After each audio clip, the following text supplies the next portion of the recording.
Hello everyone, my name is Dain Won and I'm a graduate student in the MxD program at the University of Florida.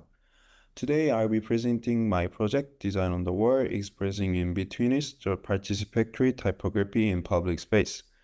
It's an honor to present my work today. This project explores how participatory typography can move beyond the classroom and enter public space. More especially, I wanted to ask how a typographic message created from shared voice could express the feeling of being in between.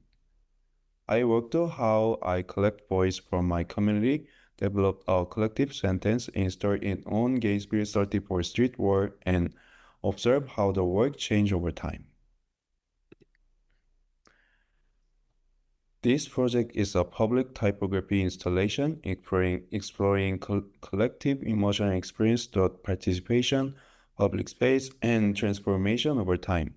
The project is built around five main ideas: participatory typography, in-betweenness, public space, collective voice, and transformation over time. By participatory typography, I mean typography that begins through listening. Instead of starting only from my own word, I collected responses from others and used those voices to shape the final message. The project also asks what happens when a sentence moves from private or classroom context into a public site. Once placed on the wall, the text was no longer fully controlled by me. It became part of an environment that was already changing. So the project is not only about the sentence itself, it is about how voice, place, and time work together. This project began with one main question: how can participatory typography express in-betweenness within public space?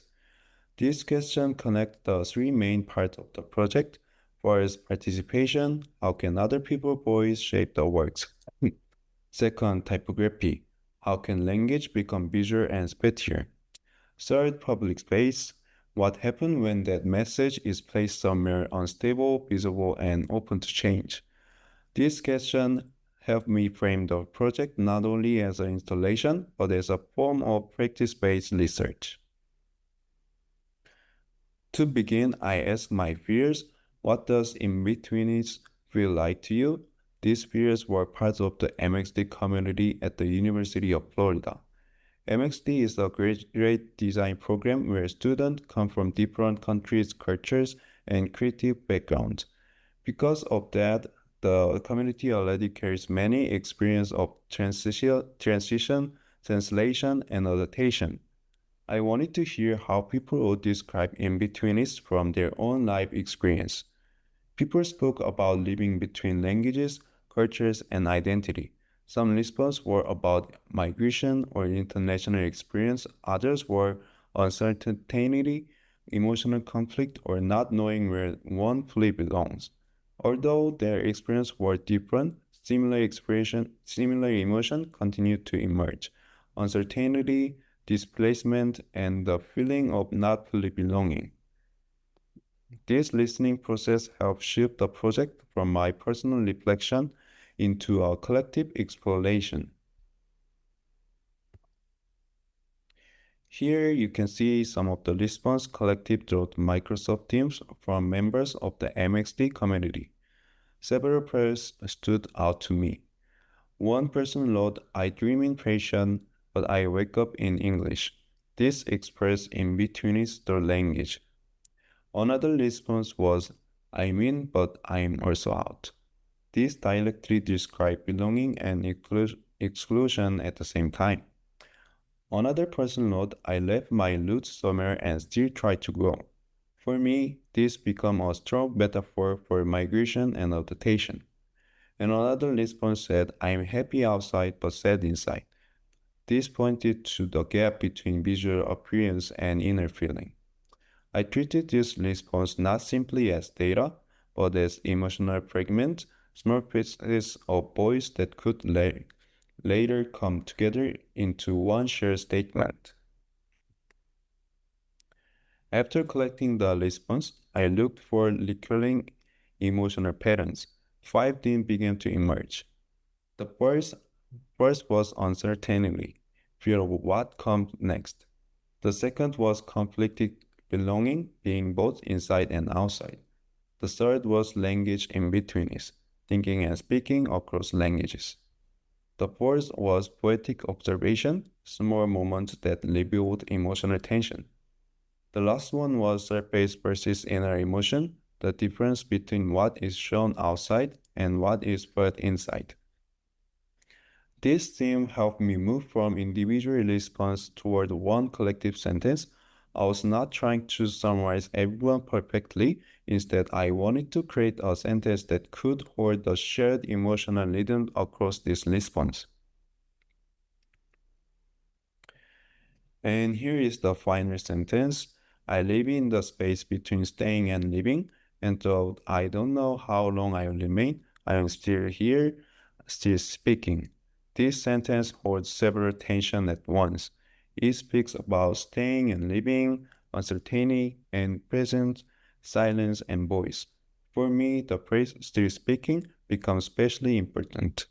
Even when someone feels temporarily or unsettled, there is still a voice, there is still expression, there is still a claim to presence.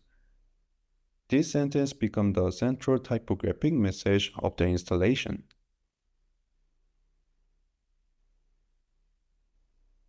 This sentence reflected our shared condition living between place, languages, identity, and certain features.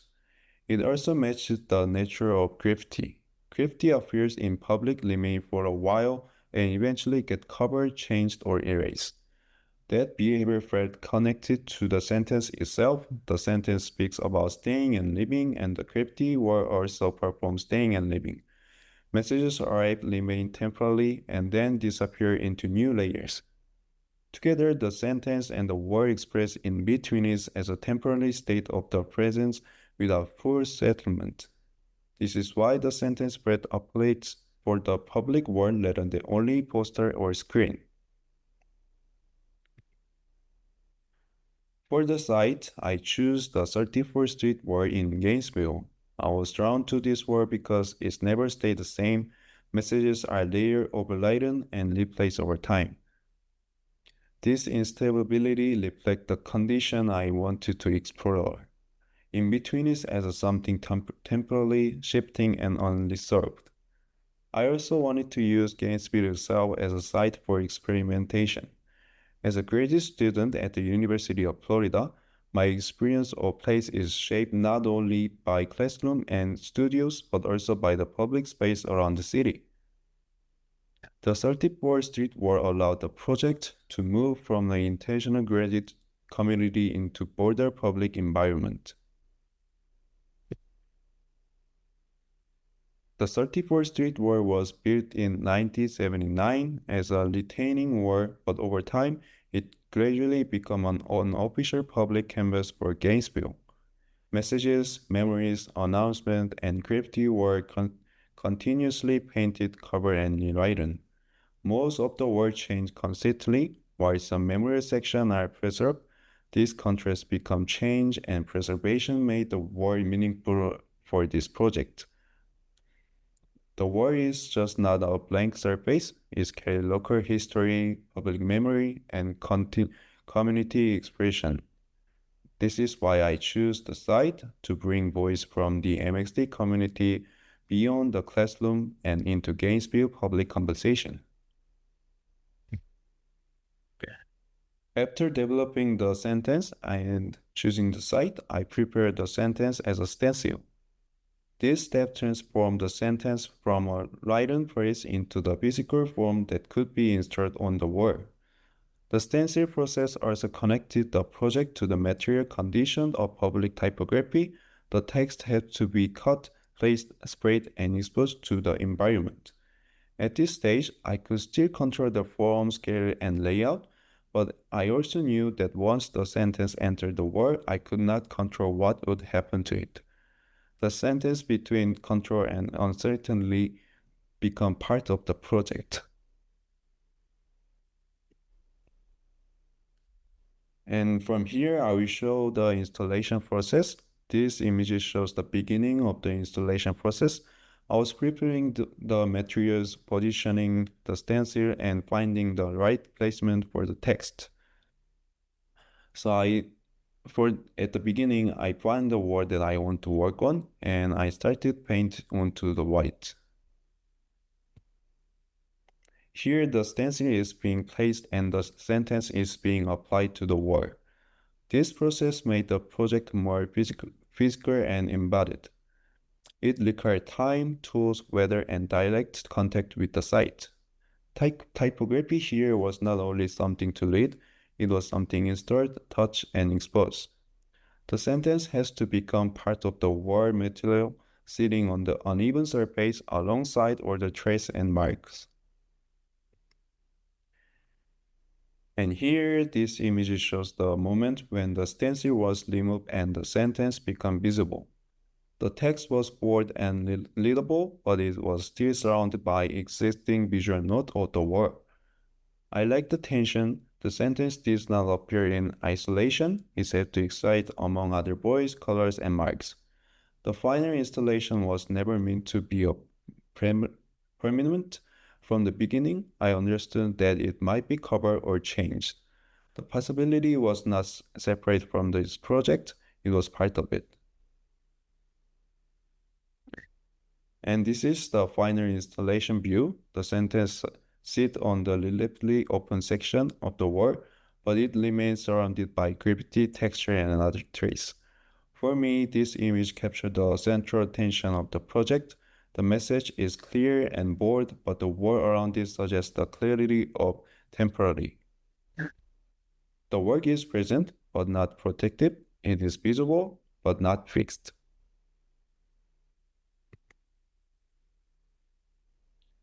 For the typography form, I use Helvetica.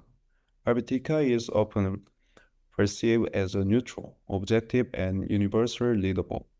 It is closely associated with public signage, institutions, corporate identity, and authority.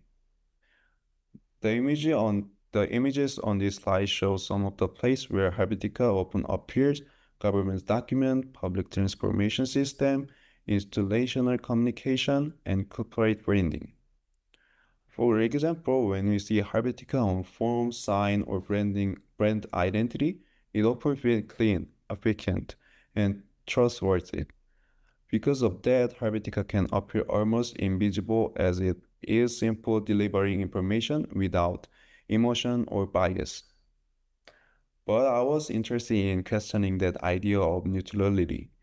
For this project, I used Helvetica to express emotional uncertainty. Instead, I wanted to take typeface open, appropriate with clarity, and place it in a context of instability and change. By placing Helvetica on a graffiti wall, I wanted to challenge the assumptions that typography can ever truly neutral. The same typeface and communicate different things depend on where it appears, who use it, and what conditions surround it. This slide explains the visual language more directly. Helvetica gave the sentence a clear and instantaneous visual tone, but the word made it clearly unstable. The black and white palette was chosen for its stark contrast and physiological tension. White suggests the silence, blankness, and an erasure. Black represents the voice, presence, and confrontation. I was also thinking about the Barbara Kruger's use of bold typography and direct language. I was not trying to imitate her work, but her use of the scale, contrast, and direct address helped me think about typography as a spatial and physiological force. By placing bold typography onto constantly changed gravity wall, the text becomes both stable and vulnerable at the same time. After installing the work, I continue observing the wall over time. During the first week, the installation remained most intact. The text was still readable and held its place. After 1 month, new graffiti gradually covered part of the sentence. The work did not disappear at once, it became another layer within the work. After 2 months, the work no longer exists throughout permanence, but through the change and intellection. This changed how I understood the project. Rather than treating this appearance as a damage, I began to see it evidence of participation, time, and public intellection. The work did not preserve the work, it continued. And the work as a cycle, these diagrams show how I began to understand the project as a cycle. It started with conversation. Individual response become a collective voice. The voice become a sentence, and the sentence become an installation. Once installed, the work entered public intellection. It was overridden, shipped, and eventually become a part of new surface. The new surface then become open again for another voice, another message, or another layer.